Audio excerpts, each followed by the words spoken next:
Antes de começar o vídeo, mano, olha o que eu fiz, velho. Não sei se dá pra ver. Isso não é mijo, eu juro. Derrubei essa coisa aqui em todas as cadeiras da minha sala. Mãe, eu sei que você tá vendo esse vídeo, então me perdoa. Desculpa. Mas... Oi, gente. Voltei com o canal. Fiquei um pouco sumida, mas já tô de volta. E hoje eu vou vir falar um pouco sobre Inconfidência Mineira, Tiradentes, o ciclo do ouro. E eu posso até falar um pouco sobre a Conjuração Baiana, para fazer uma comparação entre as duas. Mas esse vídeo é para ser breve, porque a matéria não é muito extensa, não é muito difícil. Então, vamos lá. Pra gente falar de Inconfidência Mineira, a gente tem que lembrar do contexto. Que contexto que a gente tá?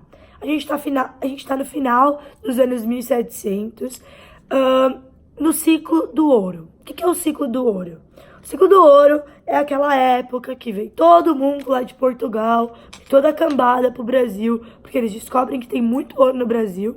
E tá todo mundo no Brasil, tá tendo a corrida do ouro, todo mundo querendo pegar ouro. Tem aquele pensamento, né, de que o ouro, ele é infinito, então ele não vai acabar. E é isso, Portugal tá controlando a metrópole, a gente, como se eu estivesse lá.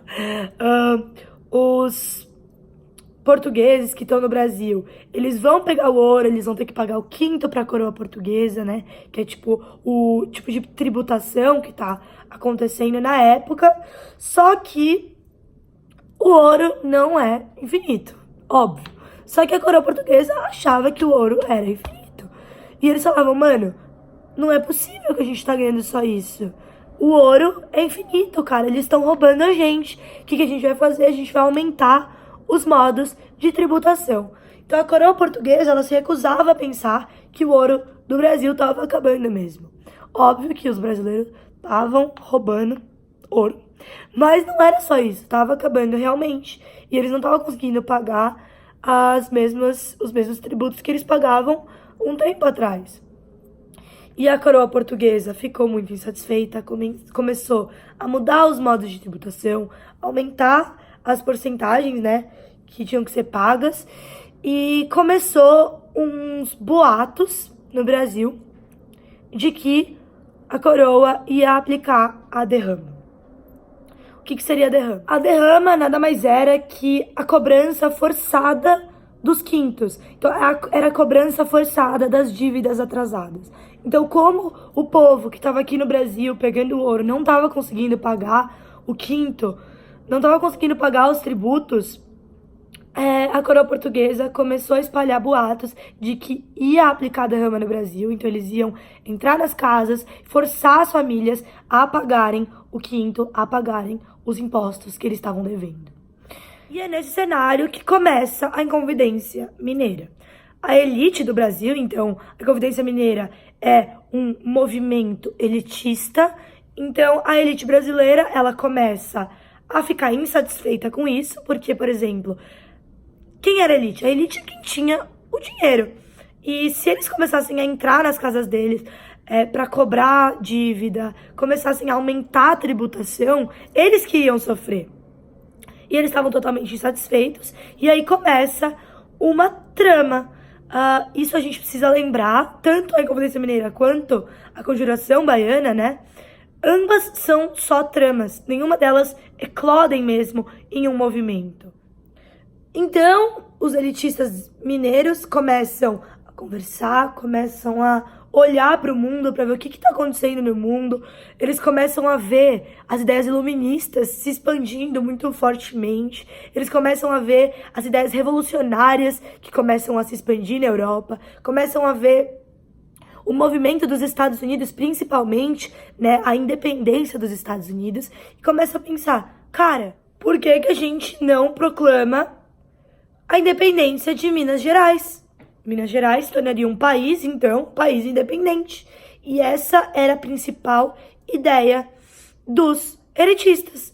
A principal ideia da Inconfidência Mineira era independência de Minas Gerais, para que eles não precisassem mais pagar tributos a Portugal, pudessem ter sua liberdade econômica, pudessem fazer o que eles quisessem. Era basicamente isso. Então, as ideias da Inconfidência, a trama tava ficando séria, as ideias estavam se alastrando, só que um dos Inconfidentes tava no cantinho dele, assim, ó, se cagando. Ele tava assim, mano, se isso for pra frente, a gente ser pego, eu vou sofrer.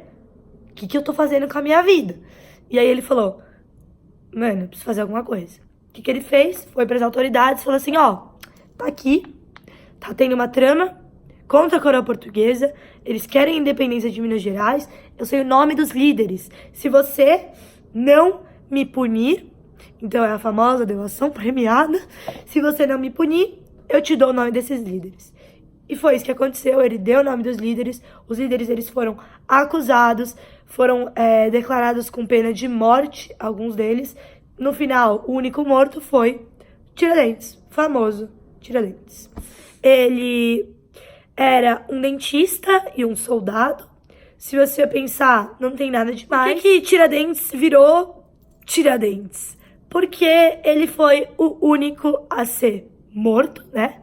E por que ele foi o único a ser morto? Ele foi o único a ser morto porque ele foi o único líder que nunca negou a Inconfidência. Ele nunca negou a independência, ele nunca negou os ideais da trama. Então, Tiradentes, ele nunca negou ser parte, ser líder da Inconfidência Mineira. E logo, ele foi enforcado, dia 21 de abril, no Rio de Janeiro, e esquartejado depois, e suas partes foram espalhadas por Minas Gerais.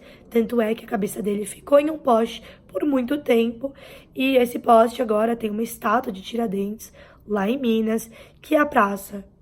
Para acabar, vou falar rapidinho da comparação entre a Inconfidência Mineira e a Conjuração Baiana. Primeira diferença, uma em Minas, a outra na Bahia. Zoeira. Segunda diferença, a Inconfidência Mineira era um movimento elitista. A Conjuração Baiana é um movimento popular. Então, quem fez a Conjuração Baiana foi o povo. Quem fez a Inconfidência Mineira foi a elite. Outra diferença é o fato de que na Inconfidência Mineira, eles queriam manter a escravidão, certo? Já na Conjuração Baiana, não. Como era um movimento popular, o povo não queria ser escravizado e eles não tinham nada a ver com a escravidão. Eles não queriam a escravidão. Para eles não era benéfico como era benéfico para a elite. Então, a Conjuração Baiana era contra a escravidão. Então é isso. Ambas foram só tramas, nenhuma das duas realmente se tornaram um movimento, porque ambas foram denunciadas antes de irem para frente. Ambas foram influenciadas pelo iluminismo, pela independência dos Estados Unidos.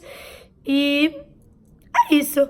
Esse vídeo foi curto, foi bem breve, só as características principais da Inconfidência Mineira, falei um pouquinho da Conjuração Baiana. E se vocês tiverem alguma dúvida, pode comentar aí embaixo, eu vou responder. E é isso, espero que tenha ajudado um pouquinho. Tamo junto. Obrigada por assistir aí.